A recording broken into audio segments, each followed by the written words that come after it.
peut considérer que l'aménorrhée peut être encore due au post-pilule quand ça reste dans cette fenêtre de 6 mois à 1 an. On peut encore imaginer que ce sont des traces, on va dire, de ce bouleversement hormonal. Donc si le cerveau n'envoie pas ce signal-là, il n'y aura pas d'activité ovarienne derrière, donc pas de cycle. Donc l'importance et l'équilibre psycho-émotionnel est extrêmement présent en tout cas.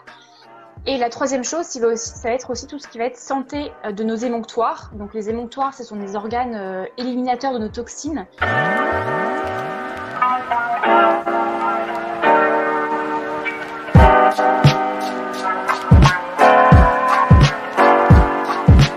Dans ce podcast, je tends le micro à toutes ces femmes qui désirent partager leur propre éclosion, leur propre manifestation, leur naissance ou leur renaissance. Santé féminine, santé mentale, troubles alimentaires ou encore mode de vie plus durable et respectueux. Elles racontent leur récit de vie sans filtre ni tabou. Je suis Alexandra Portail, hôte de ce podcast, et je te souhaite la bienvenue dans Éclosion.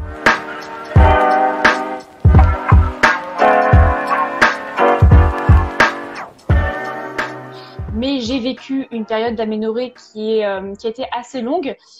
Je ne saurais jamais vraiment définir la durée puisque entre-temps, j'ai pris la pilule contraceptive qui m'a fait saigner. Donc forcément, je pensais avoir mes cycles parce que je ne connaissais pas à l'époque le fonctionnement de la pilule contraceptive. C'est bien plus tard que je l'ai compris. C'est en arrêtant ma pilule que je me suis rendu compte aussi que finalement l'aménorrhée que j'avais vécue avant ma pilule, finalement je l'avais encore post-pilule. Mais est-ce qu'entre-temps mes cycles sont revenus ou pas? Je n'en sais rien.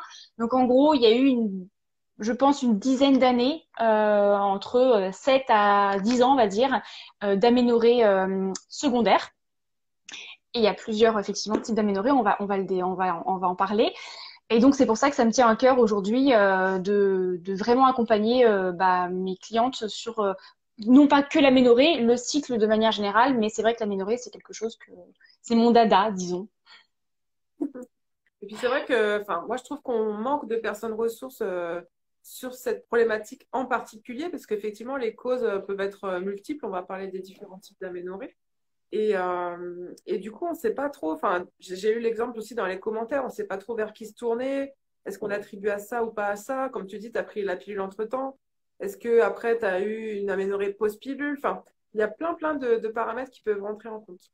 Alors, juste pour dire un petit mot, du coup, pour celles qui ne me connaîtraient pas, donc moi, je suis Eugénie, je suis formatrice en symptothermie, donc qui est une méthode alternative pour observer son cycle. Notamment, en fait, on va pouvoir valider le fait qu'on a eu une ovulation dans notre cycle et en fonction de celle-ci, eh bien, déduire nos périodes fertiles et infertiles dans notre cycle, puisque la bonne nouvelle, c'est qu'on n'est pas fertile tout le temps. En fait, on est fertile juste avant et pendant l'ovulation. Et le reste du temps, on ne peut pas avoir de grossesse, tout simplement. Mais après, il y a d'autres types d'aménorrhée qui sont plus profondes, on va dire, et surtout plus persistantes. Et c'est plutôt de ça dont j'ai envie de parler aujourd'hui. Déjà, on va exclure, on va dire, d'office les aménorrhées, on va dire, plutôt physiologiques. Par exemple, le fait qu'on soit en grossesse, c'est une forme d'aménorrhée. On n'aura plus d'ovulation. Une fois qu'on est enceinte, on ne peut plus avoir d'autres ovulations, on ne peut plus être féconde à nouveau.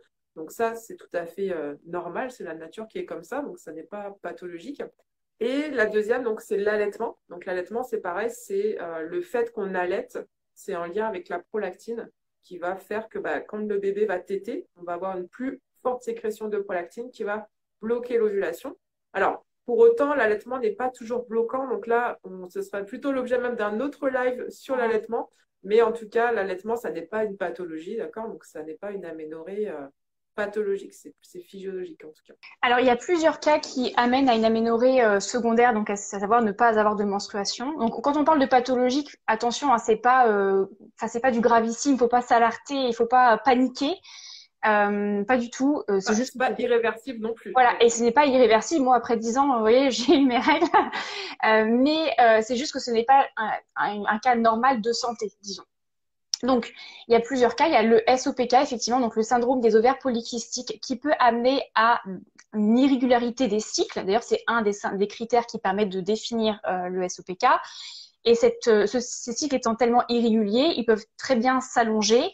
Le SOPK, c'est un développement folliculaire plus important que la normale, n'aboutissant pas à un follicule qui se rompt au moment de l'ovulation, et donc il n'y a pas d'ovulation. Et donc s'il n'y a pas d'ovulation, je viens de le dire, il n'y a pas de menstruation. Donc le SOPK, il peut être défini, alors on ne se dit pas syndrome du SOPK comme ça parce qu'on n'a pas ses règles. Il y a différents critères qui viennent définir le SOPK. Il y en a 3, notamment ce qu'on appelle les critères de Rotterdam. Et on considère qu'on est atteint de SOPK quand on réunit au moins 2 de ces 3 critères-là. Donc le premier critère, c'est la fameuse irrégularité du cycle. C'est pas tant vraiment des cycles particulièrement très très très longs. C'est vraiment le fait que ce soit très très changeant en fait. Alors oui, effectivement, un cycle de plus de 40 jours, de plus de 50 jours, ça peut être un indice, mais c'est surtout le fait que ne soit pas régulier. Le deuxième signe, c'est justement l'absence des menstruations, mais surtout le fait qu'il y ait une hyper aussi androgénie. Donc souvent peut-être plus de pilosité. C'est un des critères de Rotterdam. Et ensuite, l'échographie pelvienne peut venir aussi montrer un développement folliculaire plus important, donc soit en termes de nombre, soit aussi en termes de grosseur de l'ovaire. Et donc, si on a 2 de ces critères, effectivement, l'ordre des médecins, les gynécos peut affirmer qu'on peut avoir un syndrome du SOPK. Et donc, effectivement, l'une des conséquences, c'est cette fameuse aménorrhée possible, ou en tout cas des cycles très longs. Et ce n'est pas irréversible, c'est-à-dire qu'on peut mettre en place des actions dans son hygiène de vie pour essayer de favoriser un retour à l'équilibre des hormones et une régularité des cycles qui va faire qu'on va ovuler un peu plus régulièrement, un peu plus normalement, disons, et donc avoir des menstruations. On va soutenir le corps, ouais. Peut-être il y a un moment où voilà, on est un peu déjà dans l'expectative de est-ce que ça va durer, pas durer. Quand on voit que ça dure, on cherche des solutions, ça prend encore un certain temps. Et puis moi, j'identifie vraiment un moment où la femme, elle a envie de sortir de cette situation. Et je pense que c'est ce déclic-là, cette envie-là. Je veux faire la symptothermie, j'ai pas de cycle, mais ça m'intéresse. Tu vois, déjà d'amorcer un coup de pédale vers quelque chose d'autre, de changer de direction, quoi. Je trouve que ça, déjà, c'est un déclic évident pour moi elle est en route vers autre chose, en fait. Et il y aura du résultat au bout, quoi. Tu vois ce que je veux dire? Ouais, et ben en fait, ce déclic, pour moi, c'est la première clé qui est indispensable et qui permet d'ouvrir toutes les portes derrière.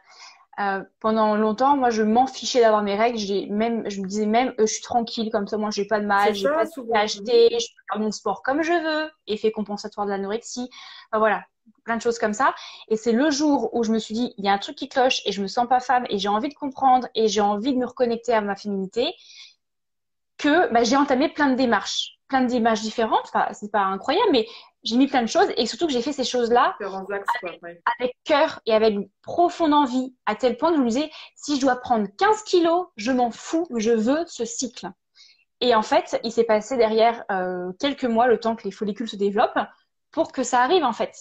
Alors, c'est pas que ça, mais c'est grâce à ça que derrière, j'ai mis en place des choses avec le cœur et avec une profonde envie. Donc même si tu prends ta température tous les jours et que ça bouge pas et que tu observes rien de ta culotte, c'est pas grave. Mais tu as l'intention qui est là et de toute façon, tu vas apprendre à te connaître au fur et à mesure et jusqu'au jour, le fameux jour où tu vas observer de la glaire, le fameux jour où ta température va s'élever. Et voilà, donc pour moi, la première étape, c'est juste l'envie en fait. Tu as aimé ces extraits ?